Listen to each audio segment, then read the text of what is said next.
What's good, YouTube? What's good? What's good? Welcome to a new week of content. As y'all know, my name is Danielle Jeffers. I'm the founder of Danielle Jeffers Ministries and also the creator of the DJM Kingdom Academy. Okay, today's video is titled Leadership Starts with Self.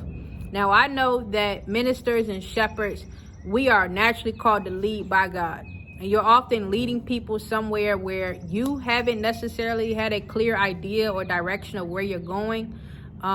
You're just teaching, preaching, ministering, doing your best to build other people up, but you aren't really in control of how things go.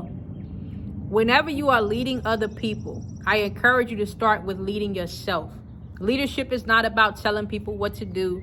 Leadership is not about being in control. Leadership is not about micromanaging people. But leadership is simply about setting the standard, becoming the standard, and helping other people to meet the standard. Leadership starts with self.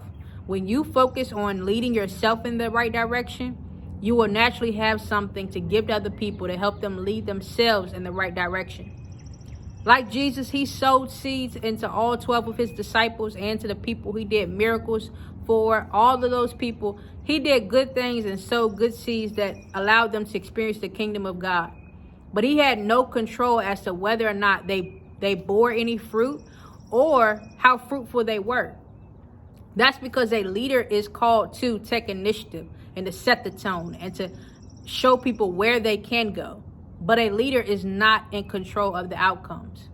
So I encourage you to understand that leadership is less about you being able to say you did this for them or I'm the reason why this exists. And it's more about you serving.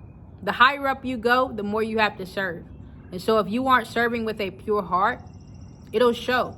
Not just in the way your leadership impacts other people, but it'll show in the way that the people change as they follow you.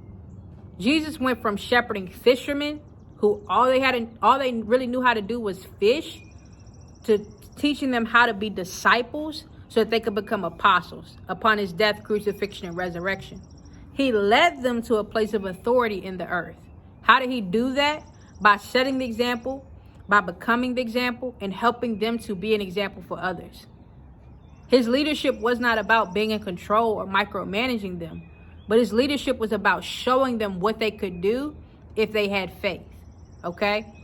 How are you leading other people? Specifically, how are you leading God's people? Leadership is less about you knowing everything and more about you taking action. More about you just going and growing and showing other people how you're evolving, how you're changing, and how you're growing as a person so that they have an idea of how they can help themselves reach that same level of success. All right? Be humble, be kind, and most importantly, be truthful. Admit when you mess up. Do your best to be honest, not just with yourself and with God, but with other people. People appreciate a realistic, a humble, and a trustworthy leader. All right? I love y'all very much. I'll see you in the next video.